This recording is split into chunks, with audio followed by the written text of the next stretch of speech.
तबूक के मौके पर ना ऊँट पे बैठे थे, पीछे रह गए। ऊँट सुस्त था, थक गया, चल नहीं रहा था। हज़रत अबू ज़र ग़िफ़ारी रज़ी अल्लाह ताला अन्हु पहले तो उसे ले गए ये गांव में कि ऊँट बीमार हो गया, उसका इलाज कराया, लेकिन जब वो ठीक ना हो सका ना तो ऊँट वहीं छोड़ दिया। हुज़ूर सल्लल्लाहु अलैहि वसल्लम के पीछे ज़रूर पहुँचना है मैदान तबूक में। तो जो सामान था वो सारा पुश्त पे रखा और अकेले ही चल दिए, तने तन्हा और पैदल। सामने से गर्द उड़ती हुई नज़र आई तो लोगों ने कहा हुज़ूर पता नहीं कौन आया है। फरमाया तुम्हें नहीं पता, मुझे तो पता है ना, अबू ज़र ग़िफ़ारी आया है। अबू ज़र ग़िफ़ारी आए। फिर हुज़ूर ने फरमाया यमशी वाहिदा व यमूत वाहिदा व युबास वाहिदा। फरमाया ये तन्हा चलते हैं, ये तन्हा ही दुनिया से जाएंगे, तन्हा ही उठाए जाएंगे।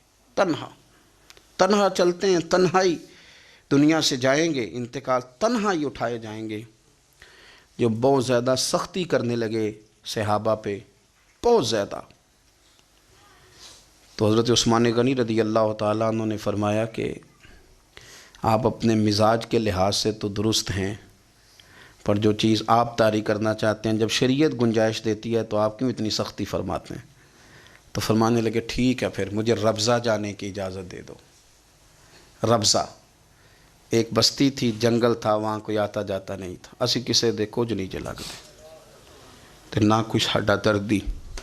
हुज़ूर ने कहा था ना यमशी वाहिदा, तो अकेला चलेगा, रब्ज़ा चलेगा। हज़रत सैयदना उस्मान गनी ने कहा ये कुछ बकरियाँ ले जाओ, दूध पी लिया करना। फरमाया उस्मान मुझे माल की तो ज़रूरत पहले दिन से ही कोई नहीं, मुझे तो रब रसूल की ज़रूरत है, उनकी करम नवाजियाँ मेरे साथ रहती हैं। तशरीफ़ ले गए वहाँ तन्हा, खजूर के खुश्क टुकड़े खाते, इबादत करते, अल्लाह को याद करते। बड़े बड़े लोगों ने आके कहा कि अबू ज़र आपकी बड़ी शान है, हमारे साथ चलें। फरमाया छोड़ो, कहाँ मंशूर हम और कहाँ हंगामे मोहब्बत के, एक हुजरे में रहते हैं, खुदा को याद करते हैं, ज़रूरत कोई नहीं, जहाँ हूँ ना वहाँ मैं ठीक हूँ, हाजत नहीं। विसाल का वक्त आ गया, दुनिया से जाने का टाइम आ गया, अकेले हैं, बीवी है और बेटी है, जंगल का इलाका है, हज हो गया, रास्ते बंद हो गए, बीमार हो गए। अपनी अहलिया को बुला के कहने लगे अब मैं बचूंगा नहीं, अब जाने का वक्त आ गया है। मैंने फ़कीरी जो हुजूर की देखी थी उसमें मैंने वक्त गुजारा है, और देख मैं जा भी फ़कीरी मेरा लै सजड़ा सा तोड़ नहीं पाई, जान भी दिती तेरा तेरे, अब जाने का वक्त है। तो इस तरह करना, अगर तेरे पास कोई कपड़ा हुआ तो मुझे कफन दे देना, ना हुआ तो अल्लाह के सुपुर्द कर देना। कहा हम दो औरतें हैं, जनाजा गुस्ल कफन। फरमाया रब जमात भेजेगा मेरे लिए, लोग आएंगे, मेरे नबी पाक ने मुझसे वादा किया था आएंगे ना लोग। तो अहलिया कहने लगी अबू ज़र आपको कैसे पता है कि आप इस सहरा में इंतकाल कर जाएंगे, अल्लाह शिफा देने वाला है। फरमाने लगे हम 3-4 लोग बैठे थे तो हुजूर ने फरमाया था तुम में से एक शख्स सहरा में अकेला इंतकाल कर जाएगा। तो वो मेरे जितने बाकी साथी थे वो सारे इंतकाल कर गए, अब मैं अकेला ही बचा, मुझे पता है वो मैं ही हूँ। तो तुम देखना तुम्हें कोई ना कोई मिल जाएगा गुस्ल कफन के लिए। आपकी अहलिया कहती हैं कि मैं उठी, कभी दौड़ के मैं बाहर जाती, सड़क पे जाके देखती कोई गुज़र रहा है, फिर मैं आके कहती हज ख़त्म हो गया है, रास्ते बंद हो गए हैं, कौन आएगा जंगल में। फिर मैं आके उनकी तीमारदारी करती, फिर उठ के जाती, फिर मैं आके तीमारदारी करती। अचानक मेरी नज़र पड़ी तो एक छोटा सा काफ़िला आ रहा था, उस काफ़िले में चंद लोग थे और सबसे बढ़कर सहाबी रसूल हज़रत अब्दुल्ला इब्न मसूद भी थे। मैंने उनको इशारा किया तो वो दौड़े आए, कहने लगे बहन क्या है। मैंने कहा यहाँ एक शख्स है, तुम्हारी थोड़ी सी ज़रूरत है उसको। तो अब्दुल्ला इब्न मसूद कहने लगे कौन है बीबी। कहती है मैंने कहा कि वो अबू ज़र ग़िफ़ारी हैं। कहती तड़प के रोए अब्दुल्ला इब्न मसूद, तड़प के कहने लगे अबू ज़र मेरे नबी पाक का प्यारा, मेरे माँ भी उस पर कुर्बान, मेरा बाप भी कुर्बान, किधर है जल्दी बताओ। कहती मैं ले आई, 4-5 लोग थे वो।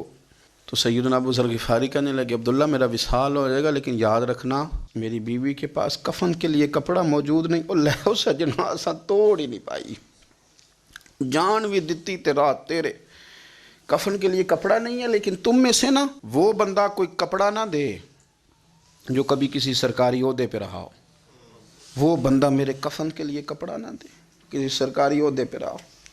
ایک انصاری جوان کہنے لگا ابو ذر میں کبھی کسی عہدے پہ نہیں رہا، اگر آپ میری چادر قبول کر لیں کفن کے لیے تو میں ٹھیک ہے، میں نے نا حضور کے طریقے پر زندگی گزاری ہے، چپ کر کے میرا جنازہ پڑھ دینا اور مجھے کہیں اور نہ لے کے جانا، اسی کسی دے کچھ نہیں جو لگتے تو نہ کوئی ساڈا دردی یہیں کسی صحرا میں جنگل میں یہیں کوئی قبر کھود کے مجھے دفن کر دینا، مجھے جانے نہیں ہے کسی جگہ۔ حضرت عبداللہ ابن مسعود رضی اللہ تعالیٰ عنہ نے جنازہ پڑھایا، اور اس درویش کو جو 5ویں یا 4تھے مسلمان ہیں ان کو وہاں دفن کیا۔ جب خبر پہنچی نا مدینے تو سب سے زیادہ آنسو مولا علی نے بہائے، سب سے زیادہ حضرت علی نے۔ لوگوں نے کہا اتنا کیوں روتے ہو؟ فرمایا 2 ہی تو بندے تھے جو اللہ کے راستے میں کسی کی پرواہ نہیں کرتے تھے، اب ایک ہی رہ گیا ہے۔ کہا حضور کیا مطلب؟ فرمایا 2 ہی تھے، ایک ابو ذر اور ایک علی، اب اکیلا علی تو رہ گیا، وہ چھوڑ کے چلے گئے۔ حضرت سیدنا ابو ذر غفاری رضی اللہ تعالیٰ عنہ اس عظیم شخص کا نام ہے، سردار قبیلے سے تعلق تھا، بڑے بہادر تھے، پر حضور کو فقیری میں دیکھا تو پھر زندگی اسی فقیری میں گزارتی، اسی فقیری میں، اسی طریقے میں وفا کر کے نا اسی رنگ میں گزار دی، انہی نقشوں پہ رہے۔ اگرچہ جائز تھا، بڑے بڑے لوگ تھے، حضرت عبد الرحمن ابن عوف بڑا مال تھا، حضور نے ان کو جنتی کہا، ان کے پیچھے نماز پڑھی، سب ٹھیک تھا، پر فرماتے تھے یار میں انکار نہیں کرتا، پر میرے نبی نے فقیری کی، حضور نے ایک وقت کھایا ایک وقت بھوک کاٹی، تم کس طرح بھر بھر کے پیٹ کھاتے ہو، تم کس طرح اتنی آسانیاں دیکھتے ہو؟